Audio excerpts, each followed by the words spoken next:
His daughter is engaged to a colleague. Is that right? Yes. I was the first time I talked to him, he said, and I said, yes. He said, how am I watching? Okay.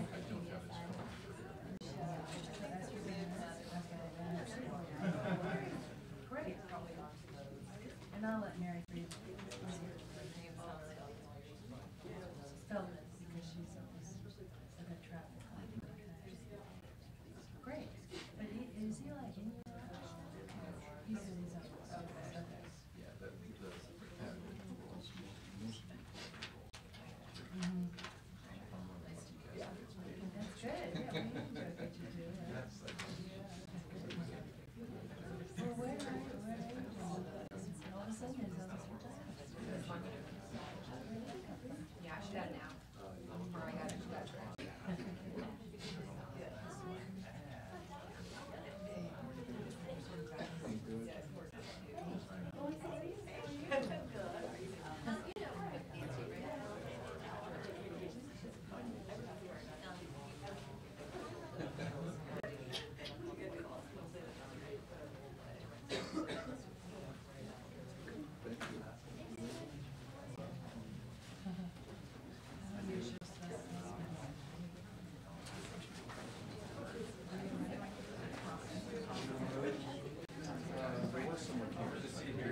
Thank you, Rob.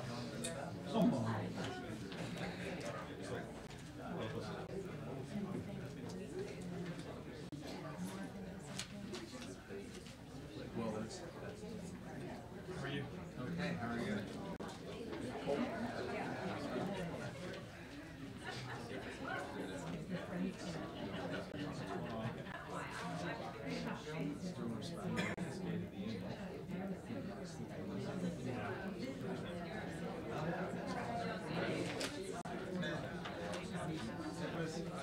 The stuff that was not in things that he didn't say and the stuff that are not in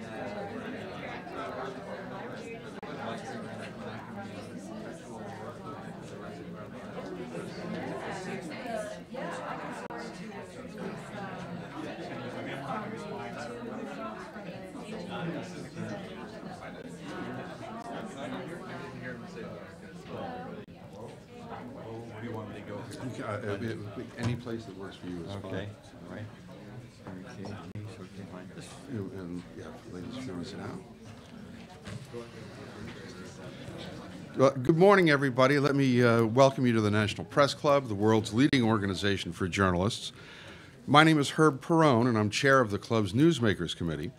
This morning, we've invited Senator Tom Harkin, who is chairman of the Senate's Health, Education, Labor, and Pensions Committee, to discuss his bold new legislation to tackle America's growing retirement crisis and to rebuild the private pension system. He'll be introducing that legislation later today. There's no question that the nation is facing a retirement savings crisis of unprecedented proportions among private sector workers. The retirement savings deficit is, by any and every estimate, in the trillions of dollars.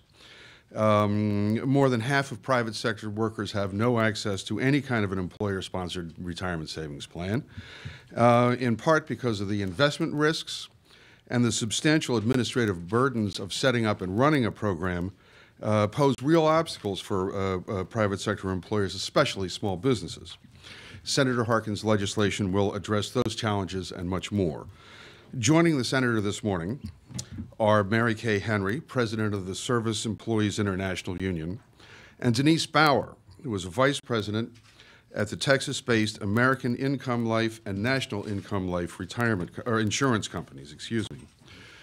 I want to make this quick because we have a hard out because the senator has to get back to the Hill for a vote. We're going to end exactly at 10:55. So a couple of ground rules before we get started. First, if you have a cell phone, mute it. Second, after our speakers have made their presentations, we'll open the floor to questions. Credentialed media and club members will have priority. We will allow other questions if time allows So when you're recognized to ask a question, please state your name and your affiliation, and if you can, keep your question brief. Also, there's a live audio of this event is up on the web, so watch your language. And Mr. Chairman, the floor is yours. All right. Herb, thank you very, very much, and thanks for having us down here to the National Press Club for this rollout, this announcement this morning. So good morning, everyone. It's great to be with you to talk about a subject that I think has not been talked about very much, but which I consider to be one of the darkest clouds hanging over the future economy of America. I first of all want to just say at the outset, I am really pleased that the President in his State of the Union brought up this issue of retirement security. And now, hopefully, this will get it on a higher level where the rest of the country will now start talking about it and focusing on it. As Herb said, I'm privileged to be joined by Mary Kay Henry, President of the SEIU, and also Denise Boyer with American Income Life Insurance. From countless conversations I've had with Americans, and we've been working on this now going on about 3 years in terms of hearings in our committee, consulting with outside groups. We've actively been working on this bill for about 1.5 years right now in terms of putting it together.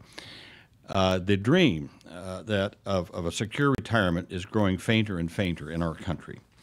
Whether it's a young family struggling to pay off their student loan debt, maybe save for their own kids' education, or trying to put something aside for retirement, or maybe it's a 65-year-old nurse finally eligible to stop working, maybe a member of the millennial generation.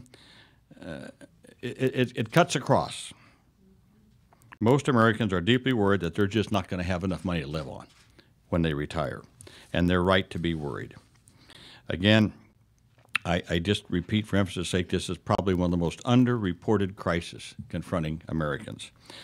I say crisis because from our hearings and investigations, the retirement income deficit, that means the difference between what people need in order to retire and live and what they actually have set aside for that, is about $6 trillion. $6 trillion, and growing worse. The sad truth is they just aren't prepared for retirement financially. And so, again, what happens when someone's older and they run out of money?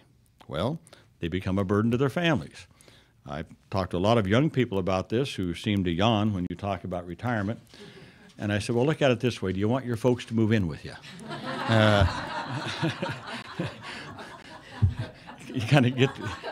You start to get their attention that way. But if they're lucky enough to have families, if they're lucky enough, they may become a burden. Or, guess what? They shift over and use more and more government programs, whether it's food stamps or other kinds of programs, or they tend to rely solely on Social Security, which is simply not enough. And I'll have more to say about that in a second.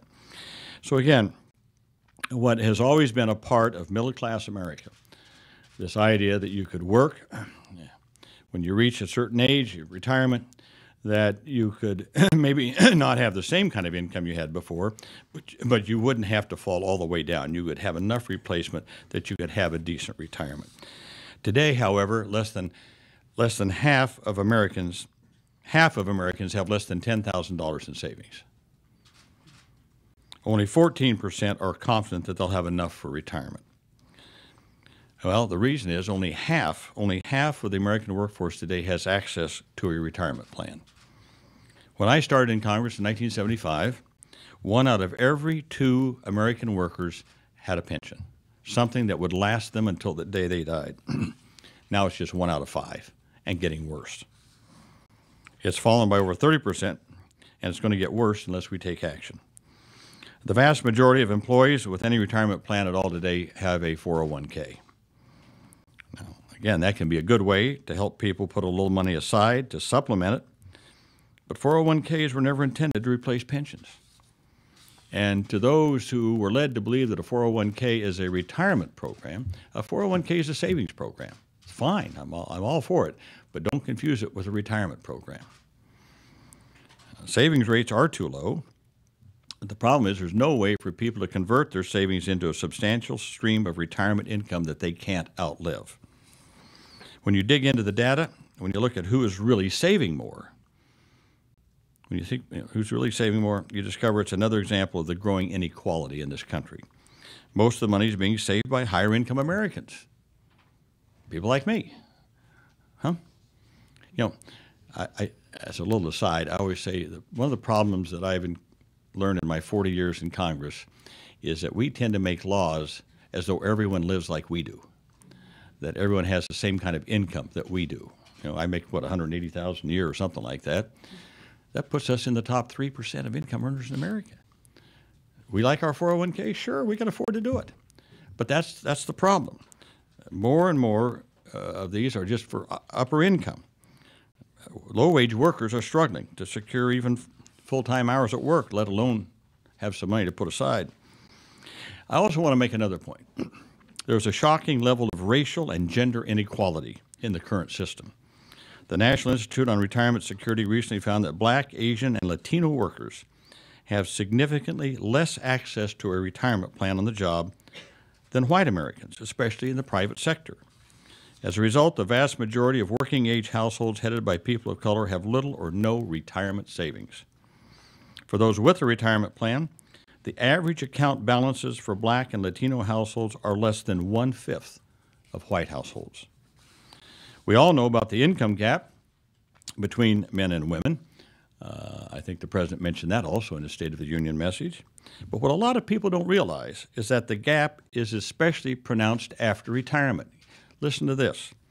In 2011, the median annual income of older women was $14,225 a year. The median annual income of that same group of older men was $24,794 a year. Huge gap.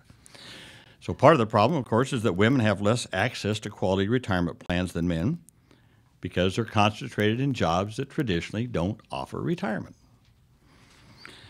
So again, we must do better, and that's what we've been working on. That's what I roll out this morning. First, I want to again commend the President for acknowledging last night's or Tuesday's State of the Union. He's doing what he can with the MIRA program. It's a good first step, but Congress needs to act. And that's why I'm pleased today to announce the introduction of the USA Retirement Funds Act, a bill that will have tremendous benefits for working people, businesses, and our economy. My legislation tackles the retirement crisis head-on by ensuring that the 75 million people without a workplace retirement plan will have the opportunity to earn a safe and secure pension benefit. And the concept is very simple. Employers who don't offer a pension or a well-designed 401k would automatically enroll their employees in a USA retirement fund. Now, again, if a worker wants to opt out, he or she can. No one would be forced to participate, but by making the system an opt-out rather than an opt-in, we know that we can get millions more participating. And over time, as people contribute, they'll earn a real retirement benefit that will provide a better bang for their buck than what they could get if they're just on their own investing the money. And that's because these funds would spread retirement risk over large groups of participants, big pools. A recent report by David Madlin at the Center for American Progress found that the benefit for a plan like the USA Retirement Fund would be as much as 50% cheaper than existing defined contribution plans. Why? Again, big pools, professionally managed. In my experience, again, most small business owners want to do the right thing in terms of helping their employees out. They want to make sure that their employees, many of whom are their friends, and they go to the same churches and the same clubs and small communities, but they just can't. They can't afford it. It's tough to run a retirement plan. You can't expect a small business to be a fiduciary for a DB plan. It's tough to run a good 401k. So USA retirement funds would make it easy for even the smallest employer to offer this benefit. All an employer has to do, enroll their employees, and when they send their FICA wages in, that simple keystroke, just another little keystroke, they send this money to the USA Retirement Fund. And the employer would have no fiduciary responsibility. They would not have to manage the plan. They would not have to make any decisions. That would be taken care of by a board of independent qualified trustees. Now again, employers could, if they want, make voluntary contributions. I think that's important because I think a lot of employers would want to contribute to their employees' retirement. And as we have found, pensions are a good recruitment and workforce management tool. So employer says, you come to work for me, I'll enroll you in this USA Retirement Fund, you put in 6%, and because I want a good workforce, I'll kick in some too. So they can do that. So this would be a way for employers also to take part. Bringing more people in the retirement system will be a lot of new savings. That money would be invested right back in the economy, creating growth and new jobs. Because the funds are long-term investors, they would be able to provide much-needed patient capital for entrepreneurs and innovators and for the infrastructure of this country. I want to emphasize two more key points. USA retirement funds would not replace pensions or 401ks. Employers could and should continue to offer retirement plans at the workplace. But what USA funds would do is give people without access to a quality employer-provided plan the opportunity to earn a retirement benefit. Secondly, USA retirement funds aren't a new government program. I want to make that clear. It's not a government program.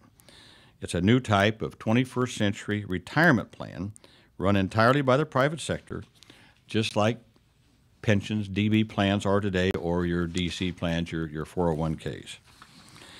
Finally, as I said earlier, I would be remiss if I didn't remind everyone that we can't truly address the retirement crisis just by reforming the private retirement system. We have to improve and make secure the most efficient, most effective retirement program we've ever had, and that's called Social Security.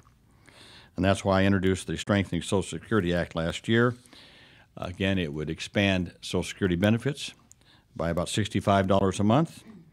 It would ensure that benefits keep pace with inflation by making cost of living adjustments better reflect the cost to seniors, the CPI seniors, rather than change CPI, but I'm not going to get into that, okay?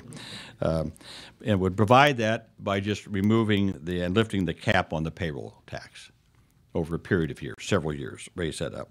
And that would extend the life of the trust fund and make Social Security stronger for future beneficiaries. So again, I always want to remind people, keep three things, think this in mind. For a secure retirement, you need three things. We always called it the three-legged stool. You need savings, you need pension, and you need Social Security. Now, Social Security is there to provide that base below which no one's going to go. But it's not enough, and we just can't make it more into a retirement system. Savings, 401ks, MIRAs, IRAs, fine. I'm all for savings. But you need a retirement. You need that retirement system in there. And that's the leg of the stool that we're focusing on here. So I anticipate questions about the President's program. I'm all for that. That's fine. It's a good first step, but it doesn't provide that retirement leg on that stool, and that's what we're talking about here. So what we've got to do is educate people, raise consciousness about the scale, about the need for that other leg. MIRAs, fine, IRAs, 401ks, but people need something that they know is going to be there for them when they retire, and they won't outlive it. So again, that's what we're proposing. I can fill in some of the details and stuff later on, but now I want to turn to Mary Kay Henry, a good friend and the president of the Service Employees International Union. Mary Kay. Thank you, Senator. And thank you, Herb, for hosting us. And I'm proud to sit with Denise here because we are incredibly grateful for your leadership, Senator, and the year and a half it took to get to today to roll this bill out. But what's so wonderful about you is you understand that retirement earnings are linked to jobs that pay enough to allow people to save money. And you have been on the front lines of a fight to raise the minimum wage and make it possible for the recreation of the next American middle class so that workers can join together and negotiate with employers to bargain their wages up. So it's such an honor to be with you here today. SEIU firmly believes that we need to recreate an economy where when you work hard and play by the rules, you can earn a decent living and retire with dignity. And that's why we're so proud to stand with Senator Harkin as he introduces this bill that we think fill a critical need for half of the working population who have no access to a retirement plan at work. I'm sure that every person in this room has somebody in their family or community who has turned to you at some point in the last few years and said, I'm going to be working till I drop because I have no ability to imagine a life where I can retire and reap the fruits of my labor, which the previous generation was able to do. Younger workers, as we know, are less likely to have access to the three-legged stool that the senator just spoke about. The traditional defined benefit pension is evaporating. Personal savings are not possible given the growth of low-wage work. And Social Security that provided retirement security, as the senator said, is not enough to get by on. And this is the case with Karen Concher, a retired Virginia state worker, and her daughter, Sandra. They represent the generational shift that the senator spoke of. Karen and her husband are comfortable in their recent retirement due to the good union jobs that provided modest, traditional defined benefit pensions. Now, Karen's main concern is that her only daughter will not be able to enjoy the same. At age 27, Sandra Conchar is already lowering her expectations for how she will live into the future. Her job as a community relations manager for a local restaurant chain only provides her enough to pay the rent. Living paycheck to paycheck, Sandra's unable to pay her student loans, let alone save anything for the future. Ensuring that every American has access to a retirement plan through automatic payroll deduction at work will go a long way at a time when the median retirement account balance for all American workers is just $3,000. This bill takes a strong step toward creating a universal system together with strengthening Social Security by improving benefits for the most vulnerable beneficiaries that will help solve the retirement income crisis. For Annie Thomas, this would be an answer to her prayers. Before she goes to sleep every night, Annie Thomas, a 65-year-old child care provider from Long Beach, California, prays for a change in America.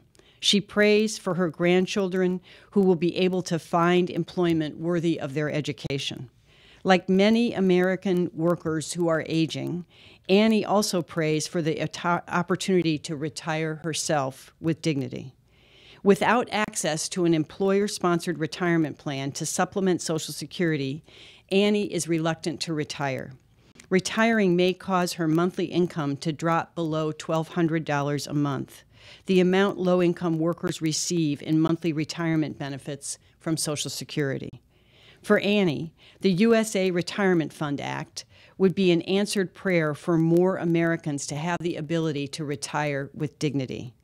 For workers like Karen, Sandy, and Annie, and millions like them, we fully support Senator Harkin in taking on the challenge of providing for workers' retirement security, just as he's been a champion for so many issues crucial to a worker's well-being during his distinguished career in the U.S. Senate. And we will use the full force of our union's energy to help provide a lot of conversation and organizing to help get this bill moving in the U.S. Senate. Thank you. Thank you. Denise Boyer with American Income Life Insurance. Denise? Thank you. Who I just learned went to Briarcliff College in Iowa. Sioux City, Iowa. That's right. Thank you. And I was upstairs. I know we're talking about retirement and the importance of having a secure one. And I'm upstairs begging Senator Harkin not to retire this year. So because of his lifetime work, thank you for economic justice for all workers and creating economic security for people who are working. Mary Kay, thank you for putting the personal face on the employee who this will affect and her for hosting us. I'm happy to be here today on behalf of American Income Life and National Income Life Insurance companies and the 200,000 small business owners who are represented by members of the American Sustainable Business Council. And I'm happy to serve on their board. Business leaders today are more engaged than ever in finding solutions to create a vibrant, just, and sustainable economy. Like me, and has been referred to, many hardworking Americans hold a vision of a retirement based in financial security. I imagined a comfortable seat in a comfortable home on that sturdy three-legged financial stool that's been referred to. For most Americans today, however, that sturdy three-legged stool is what has been made up of Social Security, employer pensions, and private savings is broken, wobbly, and missing a leg or two. I believe that Senator Harkin's USA Retirement Fund Act is a straightforward, simple solution to tackling one of the most real threats to our overall economy, the lack of retirement security. It strengthens the wobbly leg of employer participation, which is critical, and builds the leg of personal savings, all leading towards, financial security and a retirement that works for everyone. Thousands of other business leaders feel as I do. In a recent survey by the American Sustainable Business Council, over 70% of bipartisan small business owners identified this threat, a lack of retirement security, as a critical issue in the economy and to their own individual business interest. The issue affects business in two ways, and that's what I'd like to talk about.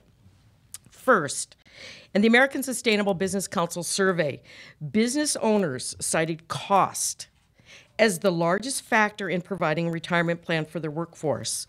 Cost and not values was the determining factor for employers who want to and are willing to offer a retirement plan to their own workforce. This bill fills in many of those blanks now left by the IRA and company-sponsored retirement options with an approach that is easy and low cost for employers who feel that the existing ways of doing business are just too costly.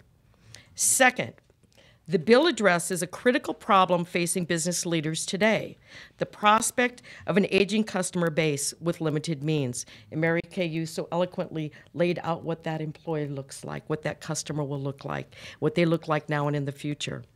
In our domestic economy, business thrives when customers can afford our goods and services. Spending is and will continue to be disrupted when a customer has inadequate retirement income. An aging customer base with limited means is bad for business. It's in today's reality, it's easy to understand that the lack of confidence many business leaders face is based on the fact that 45% of our current customer base has no retirement plan or savings. This plan should give business leaders more confidence in the future strength of our economy. The USA Retirement Funds Act provides solutions to both of these business concerns. First, there is little cost to an employer to facilitate this plan. Eliminating the cost factor allows all employers to participate, strengthening the wobbly leg of a waning defined pension system. Employers are very clear of the value of an employee retirement savings, not only for their own workforce, but the implications in the broader community. Employers who want to contribute to the workers' retirement now have the method as well as the option to contribute directly to their own workers' plans. With this bill, employers have a clear path to offering a low-cost benefit which uses current payroll processes. There is no employer fiduciary responsibility on the oversight of the funds. With simplified choices vetted by an experienced board, the new plan can be simple and easy to put in place. Eliminating risk and providing the optional contributions go a long way in getting employer support for this bill. Auto-enrollment with the opt-out option puts the control of the savings directly in the employee's hands, defining the role of the employer as facilitator. On the second issue, facilitation of payroll deduction by employers offers the single best opportunity to drastically increase retirement savings and retirement plans and pensions. Auto-enrollment coupled with payroll deduction is a smart move. Employees will be empowered to build the third leg of the retirement stool through this personal savings way to do savings in the retirement funds account. Employees with current payroll deductions options now hold an average of $80,000 in their 401k. And I will refer to something that you said, Senator. It's really when you take the top 20% of wage earners out of that, that number plummets. So that number is still far short of what's needed in retirement, even for people at a higher level. Unfortunately, the majority of workers have never had the option to participate in any plan whatsoever. This bill addresses the need for access and ease of savings. It does not supplant any retirement plan in place. It strictly offers another tool. With continued education on the need for financial security, these accounts will allow more people financial security. As a business, imagine an economy of the future where a retiree sits on a solid three-legged financial stool. That's good for business. In closing, this bill bridges both the values and pragmatism of small business owners, regardless of political party. This bill is the opening conversation of how business leaders, workers, and bipartisan leaders can work together to find a solution to a very real economic threat to both our business and all of our aging America. Thank you. Can I get a copy of that? Sure. Very good. That was very, very good. Well, thank you very much, Denise. And Herb, open it for questions, Herb? Yes, we're gonna open for questions now. We have about 20 minutes. So who'd like to go first? And Joe, you can, you have to tell us your name and affiliation, however. Okay. I'm Joe Sparks. I'm a club member and a freelance journalist. One of the questions I have, I've often heard about a company who will having problems and they'll raid the pensions of their employees, and then they seem to use that for profits and give themselves bonuses. Do you have anything in this that will prevent companies from raiding the pension plans of employees? Well, yes, because the company does not have the pension plan. All they're doing is they're taking this payroll deduction and they're sending it off to one of these retirement funds, the USA Retirement Funds, managed by a board of trustees that have a fiduciary responsibility.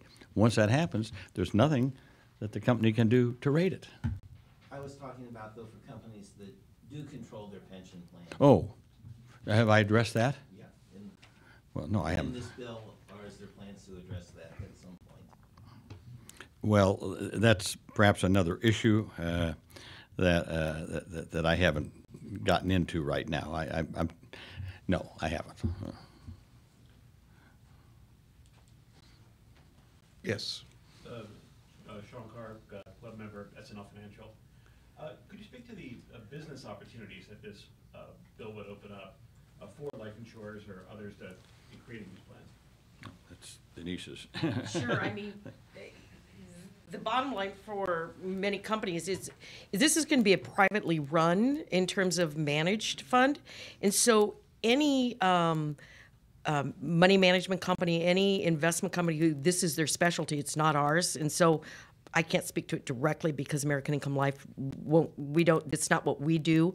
But the opportunity is for any company who is going to run a fund to bid for that and to go through the process through the board of trustees.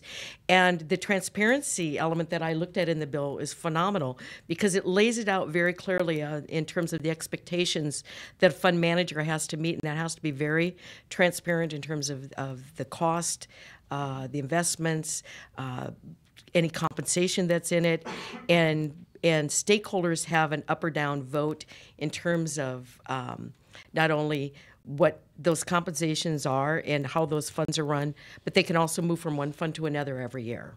And I don't know if that answers the question. Yes. Hi, this is Stark with Al Jazeera America. Senator, two questions. Is this something where businesses also opt in? They don't have to offer this plan to their employees. Is that correct?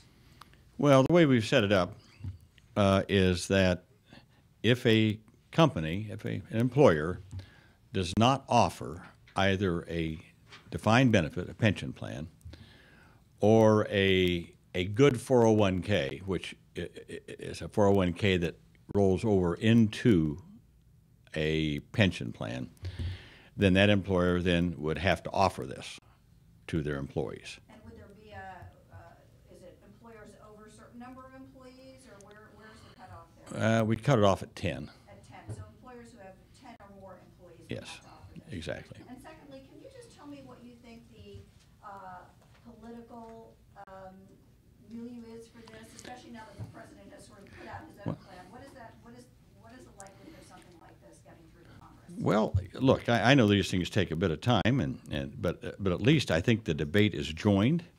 That's why I'm glad the president raised it in his State of the Union message. I think now more and more, and just in the year and a half I've been working on this, putting this bill together, more and more businesses are, as Denise said, they're now seeing we've got to have some other pathway here to a retirement program, coupled with the fact that we also know that we need some long-term patient capital in this country for long-term investments. So if you have a retirement fund like this, you don't have to have a return next week or next month or next quarter or next year. You can look at the long term. That's beneficial for pension funds to invest in startup companies, maybe research and development that takes a longer period of time to come to the forefront. And also keep in mind the infrastructure of this country. I mean, how long have we been talking now about the need to upgrade our infrastructure, our physical infrastructure in this country?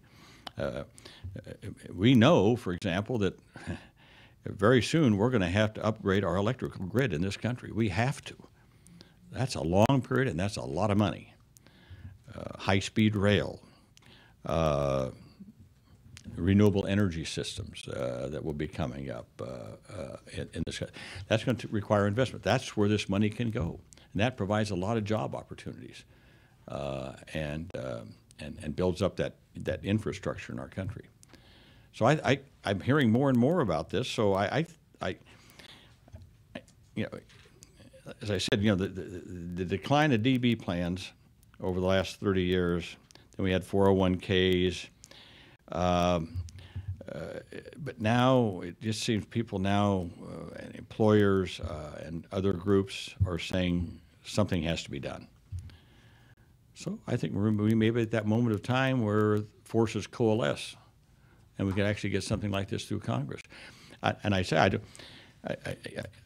hope I can get some people on the other side of the aisle. It's a privately run plan. This is not a government program. Investment companies, I think, will like this. I think anything from your big funds like Fidelity and others can see this as another way of providing pension fund investments in the economy. So I don't know. Hope springs eternal. And you, sir? Rob Garber with the Fiscal Times. Following on what you just said, have you had any conversations with Republicans? Are there any who have expressed support for this in either the House or the Senate? Yes, but I don't want to jeopardize their reelection efforts right now.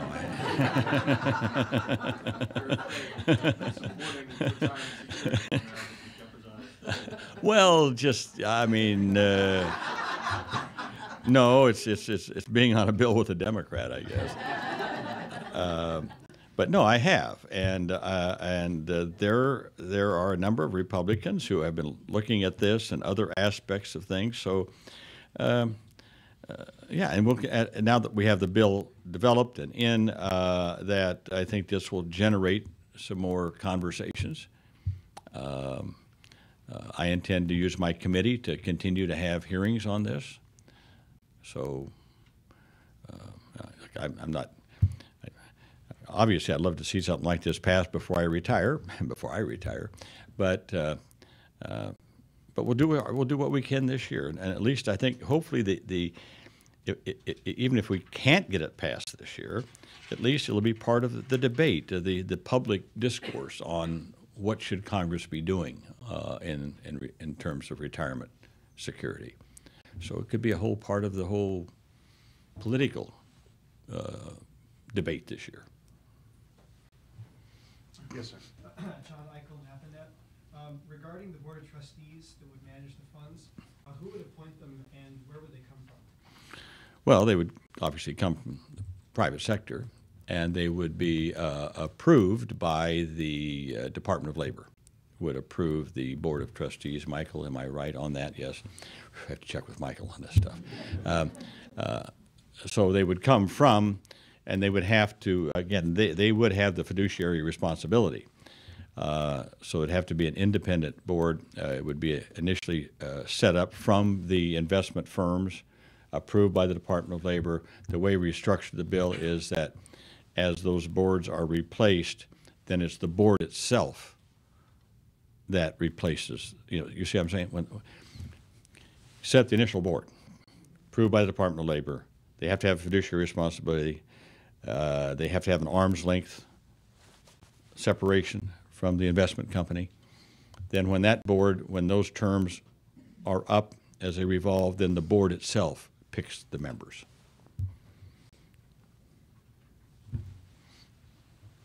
I don't know. Herb. Yes, yeah. Patty Gilio, I'm a member of the Press Club. Americans increasingly see working longer as a important component to their financial security later in life. Is it time to start thinking about a four-legged stool? What's the fourth one? Working longer? Oh, working longer. Well, that depends on who you are and what kind of job you got. I mean, I'm always I always kind of shake my head when I read about people who have nice jobs, not too much heavy lifting, and you're not outdoor in the cold weather, talk about working longer. But there are a lot of people who have tough jobs in our society. It's not just people working outdoors. I think of a woman who starts as a retail clerk in a store and is there standing on her feet for 40 years, every day. That's tough. So, yeah, maybe some people can work longer. I don't mind. If people want to work longer, that's fine. But there ought to be, at some point, and look, Social Security's gone to 67 now. I would be opposed to going any higher than that.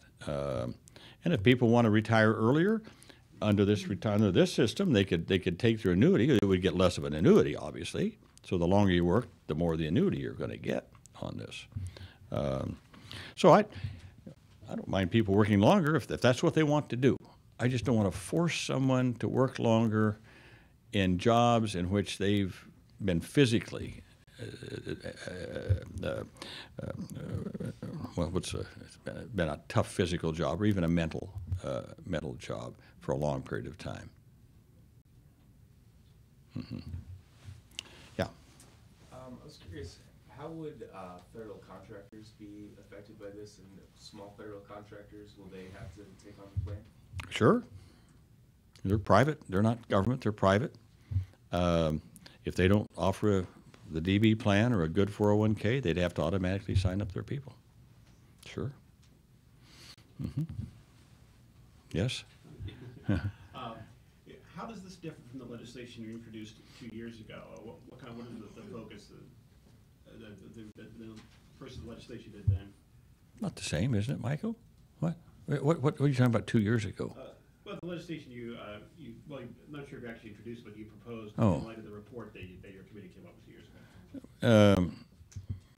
Have there been some modifications? Yeah, a few, because we've talked with investment firms, we've had hearings, talked to the business sector, and so yeah, we've made a few modifications in it, but nothing earth-shaking that I can think of. Michael, no. By the way, I'll introduce two people that are my brains. Okay, behind this, you all know we're not the brains behind this. Michael Krebs back here, who's worked with me and has really worked hard to develop this. Everyone in this whole retirement community knows Michael. And Zachary Schechter Steinberg. Where's Zachary? Back here. He's back there too. The two of them have worked it out. Michael's been my lead on this. Yes. Hi, I'm Kim Langford with Kiplinger's Personal Finance Magazine. I'm just wondering when people would start to receive the money, and could they delay a little longer and get higher lifetime income? Sure, of course. Do they have a large range? Does it go up to like 70, or can they delay? What's the earliest they can get Well, I think we started it at 60, right? 60, and how much later? 72. Thank you, Michael. 60 to 72. Okay, got it. Anything else? Yes? You mentioned talking to the business sector and particularly small businesses. Yes. From your discussions, do you think that business and small business will really push for this bill? I do. Again, once they understand it, what's involved in it, I think that most small businesses are just concerned, oh my God, I got more paperwork to do and I got more regulations and exposing myself to lawsuits, and all that panoply of concerns, which a lot of them are legitimate. I mean, once they find out just how easy this is, it's no. Every small business has to fill out their FICA. They have to send it in every month. It's a very easy thing to do. That's all they'd have to add on to this. Very simple. And once they understand that and they don't have a fiduciary responsibility on this, why wouldn't they? And I would think that a lot of businesses, small, medium businesses, again, would see something like this as a recruitment tool, a retention tool. We'll sign you up, and guess what? We're going to kick in 1% or 2%. We'll kick in some money, and maybe after a few years, we'll kick in more. So we've left it for the employers to use this as a management tool. Yes, way back there. Senator, is there an early withdrawal exception for a person who's disabled from work earlier than age 60? No. That's what DI is for. Social Security DI. But no, again, be very frank, we've shaped the bill so that this is a lifetime stream of income. No lump sums, no borrowing.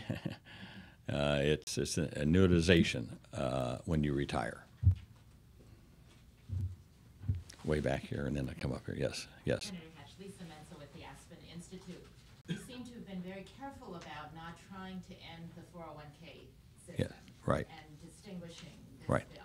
Right. And we had a meeting recently with Senator Hatch who talked about a starter 401k, a bill that he introduced.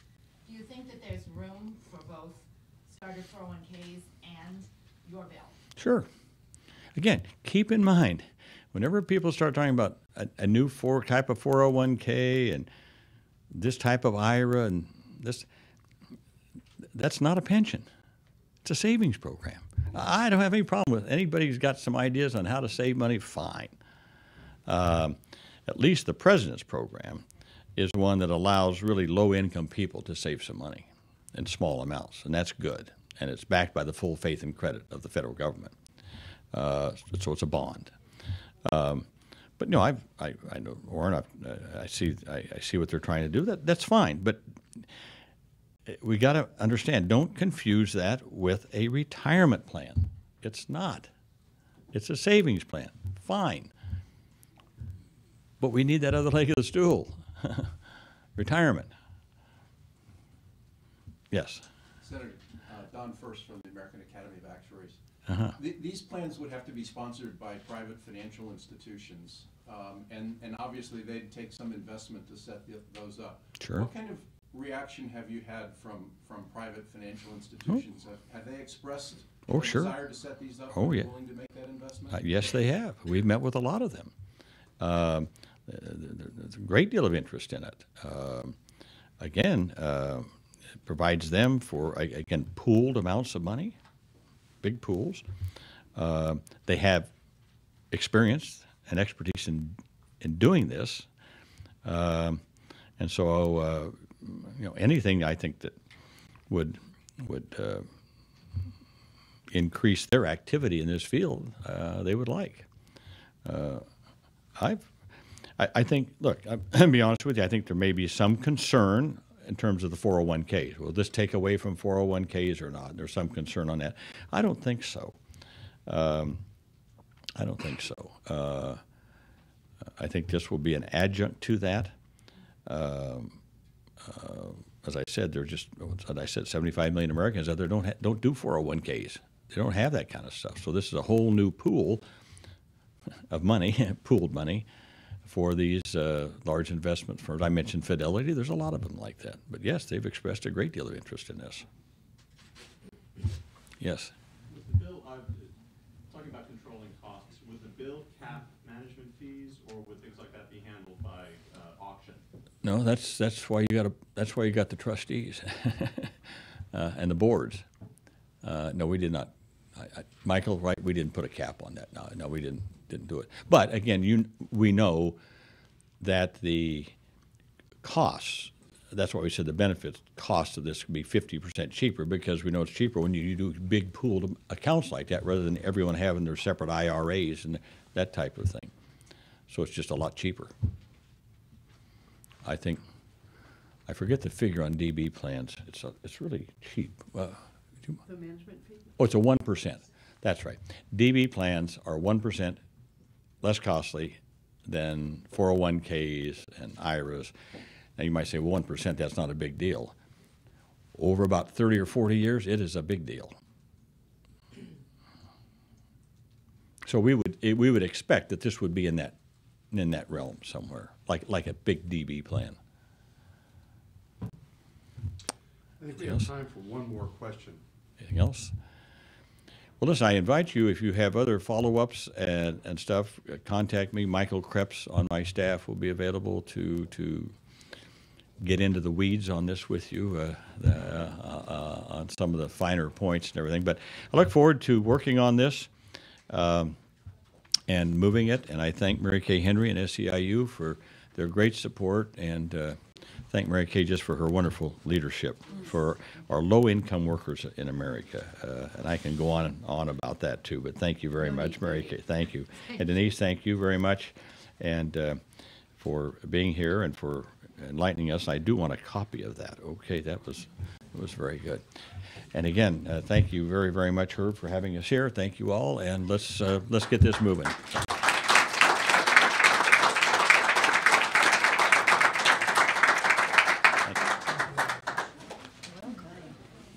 No, good timing. We'll get you back on time. Thank you so much. Thank you for Appreciate it. Well, Herb, that's interesting. You told me that story. You got another session, but you had a union. When I worked at ABC, I worked there for 14 years, and my union pension pays me $2,400. Yeah, I really want to see that. And I had to live, I lost my job and I had to shift. And I was 60 when I lost my job. We're switching back to this side.